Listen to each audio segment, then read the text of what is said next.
साक्षी अनासने yes Marathi news मध्ये आपलं स्वागत। आता पाहूया एक स्पेशल रिपोर्ट। लेखानगर भागात उभ्या असलेल्या माजी नगरसेवकाचे पुत्र अजिंक्य चुंबळे तसेच गवळाण्याचे सरपंच यांच्यावर प्राणघातक हल्ला करण्याचा प्रयत्न। अजिंक्य चुंबळे यांच्या हॉटेलला गेल्या 2-3 दिवसापासून काही टवाळखोर धिंगाणा घालत असल्याची माहिती त्यांच्या कानावर गेली।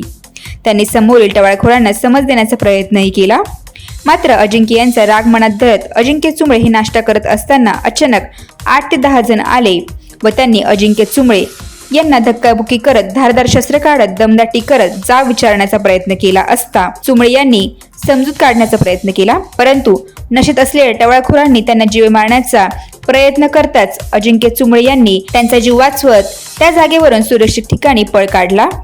त्यांनी तात्काळ अंबड पोलीस ठाण्यात कळविले। पोलीस घटनास्थळी दाखल झाले। अद्यापर्यंत कुठलाही गुन्हा दाखल झाला नाही। चुंबळे यांच्या संरक्षणासाठी नातेवाईक तसेच मित्रपरिवार मोठ्या संख्येने उपस्थित झाला। कुठलाही मोठा अनर्थ घडू नये म्हणून पोलिसांचाही मोठा फौजफाटा लेखानगर या ठिकाणी जमला होता। राजू आठवले, त्यांचा पुतण्या अजय आठवले हे सगळे सराईत रेकॉर्डवरले गुन्हेगार। त्यांनी मग आमच्या एका भाडेकरूला मारलं, त्याला मारलं तर त्याला केस करायला लावली म्हणून राजू आठवले आणि अजय आठवले आले केस का बरं करताय आमच्यावर।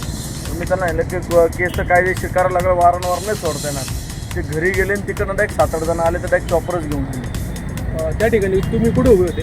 मी तर माझ्या ऑफिसच्याच बाहेर उभं होतो।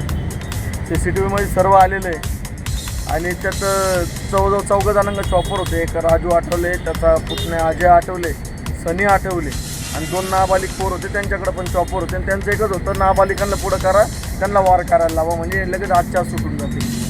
म्हणजे तुमच्यावर हल्ला करण्याचा कट रचला होता का?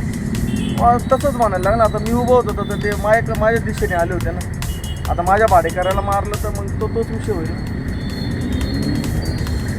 येस मराठीसाठी शहर प्रतिनिधी नाशिक। अशाच प्रकारच्या ताज्या घडामोडींसाठी yes Marathi news YouTube channel share करा, सबस्क्राईब करा, लाईक करा आणि पाहत राहा येस मराठी न्यूज।